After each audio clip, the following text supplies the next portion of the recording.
नमस्कार दोस्तों, आज हम कूलाम के नियम के बारे में पढ़ेंगे और इस नियम को स्थिर वैद्युत बल के नाम से भी जाना जाता है। स्थिर वैद्युत बल। और दोस्तों, जैसा कि मैंने पिछले टॉपिक में बताया है कि कुछ टॉपिक ऐसे होते हैं जिसमें टॉपिक के अंदर ही उनकी परिभाषा छुपी होती है। ऐसा ही कुछ ये टॉपिक है।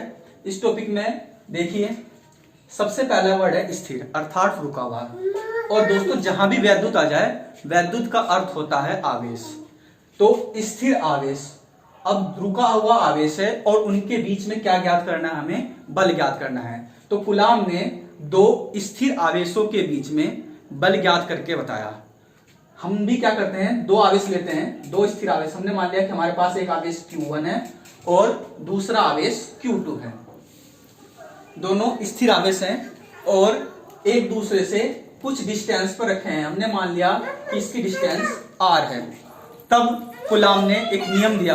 क्या दिया कि अगर आपके पास दो स्थिर आवेश हैं जो कुछ दूरी पर रखे हुए हैं, तो उनके बीच जो बल लगेगा वो इन आवेशों के परिमाणों के गुणनफल के अनुक्रमानुपाती होता है। अर्थात आपका बल जितना ज्यादा बढ़ेगा, जितना ज्यादा आपका आवेश होगा। अगर इसे गणितीय रूप में लिखा जाए तो बल अनुक्रमानुपाती हो जाएगा आपका Q1 Q2, जहां Q1 Q2 दोनों स्थिर आवेश हैं और इन दोनों आवेशों के बीच जो लगने वाला बल है वो आपका F है। और दूसरी बात उन्होंने ये बताई कि जो बल होगा वो दूरी के वर्ग के व्युत्क्रमानुपाती होता है। अर्थात अगर आपकी दूरी बढ़ रही है तो बल घटेगा।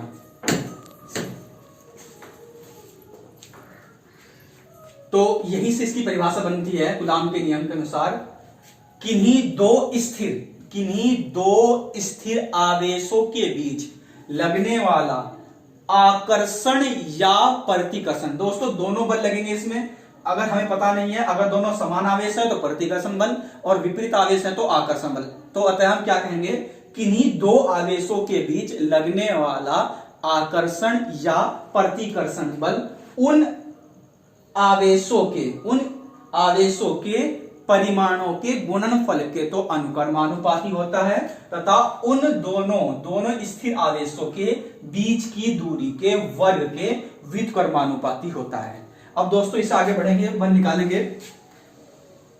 F अनुक्रमानुपाती Q1 Q2 upon R square. अनुक्रमानुपाती हटा देंगे और एक नियतांक लगाएंगे K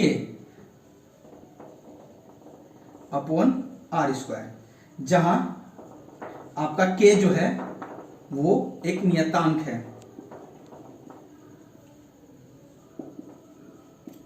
ठीक है जी, K आपका एक नियतांक है और प्रयोगों द्वारा इसका मान निकाला गया है, जो K बराबर 1/4 पाई एप्सिलॉन नॉट या 9 गुणा 10 की घात 9। ये दोनों मान समान होते हैं। ये नया वर्ड है जिसे बोल देते हैं एप्सिलॉन नॉट। ये आपकी निर्वात की वैद्युतशीलता होती है, जहां एप्सिलॉन नॉट निर्वात की वैद्युतशीलता है। दोस्तों, K का मात्रक निकालने के लिए हम यहीं से इसका मात्रक निकालेंगे। इसकी अगर इधर मल्टीप्लाई करते हैं तो बल का मात्रक न्यूटन, दूरी की गुणा कर देंगे तो दूरी का मात्रक मीटर स्क्वायर हो जाएगा, यहां से स्क्वायर है तो, और बटे में आवेश का मात्रक हम कूलाम पढ़ चुके हैं, दो आवेश हैं तो कूलाम गुणा कूलाम, कूलाम स्क्वायर हो जाएगा। अब आगे चलते हैं तो अब ये फॉर्मूला हो जाएगा F बराबर 1/4 pi epsilon not Q1 Q2 upon R square. ये कूलाम बल आ गया। ये आपका आकर्षण या प्रतिकर्षण बल होगा। इसका मात्रक आपका न्यूटन, या K की जगह हम 9 गुणा 10 की घात 9 रखेंगे तो F बराबर 9 गुणा 10 की घात 9 Q1 Q2 बटे में R स्क्वायर। इसका मात्रक भी न्यूटन। दोस्तों, ये कंडीशन जब है जब इन दोनों आवेशों के बीच में या तो निर्वात हो या वायु हो। लेकिन अगर इन दोनों आवेशों के बीच में अगर कोई माध्यम रख दिया जाता है, जैसे कांच है, मोम है या आपका कागज है, ये आपके परावैद्युत माध्यम कहलाते हैं। अगर कोई भी परावैद्युत माध्यम रख दिया जाता है तो दोनों के बीच जो है वो बल घट जाता है। तो यहां कंडीशन एक बनती है कि यदि दोनों स्थिर आवेशों के बीच कोई परावैद्युत माध्यम हो,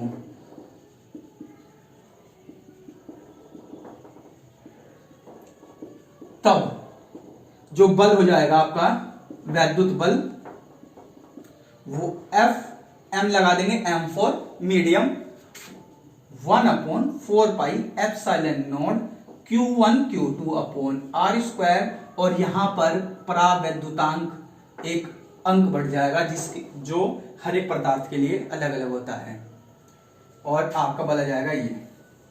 इसे समीकरण नंबर 1 मानते हैं, इसे इक्वेशन नंबर 2 समीकरण नंबर 2 मानते हैं, और समीकरण 1 के बटे में अगर हम समीकरण नंबर 2 करते हैं तो F अपॉन एफ एम बराबर 1/4πε0 Q1 Q2 upon R square. F M का मान रखेंगे तो उल्टा हो जाएगा, 4πε0 K into R square upon Q1 Q2, और यहां से एक नया फॉर्मूला जाएगा F अपॉन एफ एम बराबर K। K आपका एक परावैद्युतांक है, ठीक है ना, जहां K जो है वो आपका परावैद्युतांक है। ये हर एक पदार्थ के लिए अलग अलग होता है। निर्वात और वायु के लिए, निर्वात या वायु के लिए K की वैल्यू 1 होती है, और परावैद्युत या कुचालक पदार्थों के लिए 1 से अधिक होती है, और धातुओं के लिए K का मान अनंत होता है।